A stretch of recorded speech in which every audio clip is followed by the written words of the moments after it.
माझ्याकडे milk powder नाही, माझ्याकडे कॉर्नफ्लॉवर नाही, तर आता मी कुल्फी कशी बनवू असा विचार तुमच्या पण मनात येतो का? पण आजचा व्हिडिओ बघितल्यावर तुम्हाला ना कुल्फी बनवण्यासाठी मिल्क पावडर हवा असणार आहे, नाही कॉर्नफ्लॉवर असणार आहे. फक्त सगळ्यांच्या घरात मिळणारा असा एक इन्ग्रेडियंट वापरून आपण आज दाणेदार मलाई कुल्फी बनवणार आहोत आणि इतकी छान अशी ही कुल्फी तयार होते. त्यासाठी आपल्याला लागणार आहे आपला हा हिरो इन्ग्रेडियंट काजू. फक्त अर्ध वाटी काजू मी इथे वापरलेला आहे आणि आता आपण 1 लिटरच्या प्रमाणामध्ये कुल्फी तयार करून घेणार आहोत. तर इथे मी साधं डेअरीचं दूध वापरलेलं आहे. 1 लिटर दूध आहे इथे. आता नेहमीप्रमाणे आपण या दुधाला छान गरम करून अर्ध करून घेणार आहोत. तर तोपर्यंत आपण काजूची पावडर तयार करून घेणार आहोत. तर हे बघा, स्टार्टिंगला जिथे मार्क आहे ना तिथे लक्षात ठेवायचं आणि त्याच्या अगदी अर्ध किंवा थोडं जास्त केलं तरीही चालेल असं लक्षात ठेवायचं. तोपर्यंत आपण आता इथे काजूची पावडर तयार करून घेऊया. तिथे मी अर्धा वाटी काजू वापरलेला आहे. तुम्ही काजूचं प्रमाण थोडं जास्तही घेऊ शकता. आता काजू बारीक करताना त्यामध्ये 2 चमचे आपण साखर घालून घेणार आहोत. 1 चमचाही घालू शकता. साखर घातल्याने काजूची अशी फाईनशी पावडर तयार होते आणि असे दाणेदार राहत नाही. कारण आपल्याला कुल्फीमध्ये आपण आज इथे कॉर्नफ्लॉवर वापरणार नाही आहोत किंवा मिल्क पावडर वापरणार नाही आहोत. तर त्याच्यासाठी साखर घालून काजू फक्त बारीक करून घ्यायचं आहे. आता बघा, अगदी इथे थोडं हे गरम असल्यामुळे थोडं चिपकलेलं आहे. ते थंड झालं की छान ड्राय होऊन जाईल. अगदी स्मूथ कन्सिस्टन्सीचं असं आपल्याला काजूची पावडर तयार करून घ्यायची आहे किंवा तुम्ही दूध घालून पेस्टही तयार करू शकता. चला, आता इथे बघा दूध पण छान असं उकळायला सुरुवात झालेली आहे. अर्ध करून घेणार आहोत आपण दुधाला पण. तर बघा, आता इथे 15 ते 20 मिनटं मला लागलेले आहे. अर्ध दूध झालेलं आहे. आता यामध्ये आपण ही काजूची जी पावडर तयार करून ठेवली होती ते घालायची. आता एकत्र घालायची नाही, थोडी थोडी करून पावडर घालायची. कारण जर एकत्र तुम्ही पावडर घातली ना तर त्याच्यामध्ये काजूच्या त्या पावडरचे लम्स तयार होतील आणि मग ते तसेच कुल्फीमध्ये पण येतील. त्याच्यामुळे थोडा थोडा पावडर घालायचा.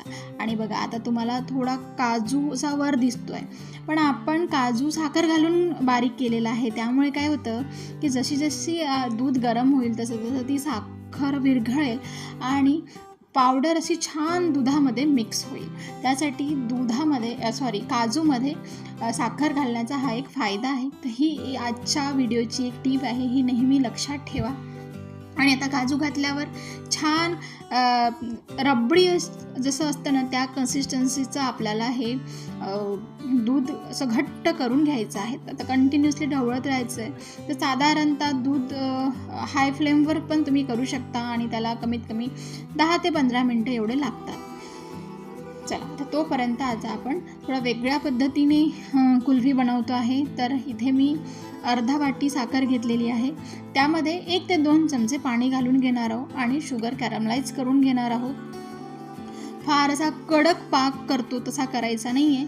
अगदी शुगर ब्राऊन होईपर्यंत, म्हणजे तो पाकचा जो कलर आहे तो छान असा ब्राऊन व्हायला हवा, तोपर्यंत आपण याला छान मेल्ट करून घेऊया शुगरला.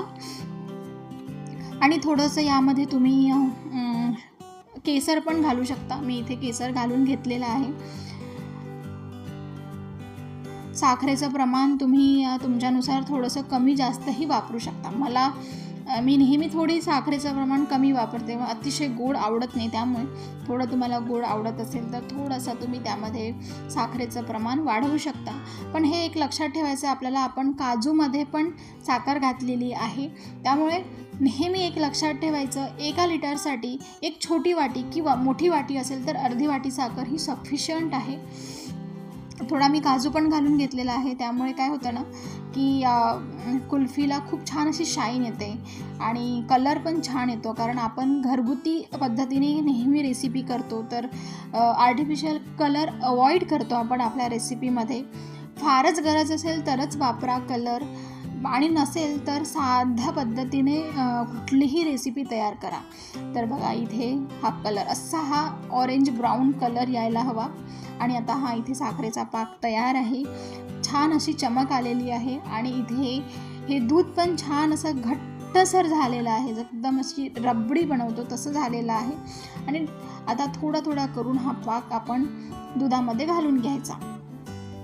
आता पाक पण घालताना एकदम घालायचा नाही, नाहीतर त्याच्या गोळ्या तयार होतील दुधामध्ये आणि मग ते असे क्रिस्टल फॉर्म होईल आणि कुल्फी छान बनणार नाहीत. अगदी थोडा थोडा स्पून घातला तरी चालेल. आता कुणाकुणाला असं वाटतं ना की अरे हा पाक अर्धा जास्त जर त्या भांड्यामध्येच राहिला तर तो राहणार नाही. त्याची पण मी तुम्हाला एक सोपी पद्धत दाखवते. कारण आपण एखादी रेसिपी फर्स्ट टाईम बनवतो, थोडं घाबरायला पण होतं की काय बिघडली की काय, पण बिघडणार नाही. तुम्ही व्हिडिओ व्यवस्थित बघा, सावकाश बघा, फॉरवर्ड करून बघू नका. नाहीतर एखादी स्टेप मिस झाली की ते मग कुठेतरी बिघडतं आणि मग आपल्याला असं वाटतं की नाही, व्हिडिओमध्ये बघून मी रेसिपी करू शकत नाही. पण व्हिडिओमध्ये बघून रेसिपी करणं खूप इझी आहे.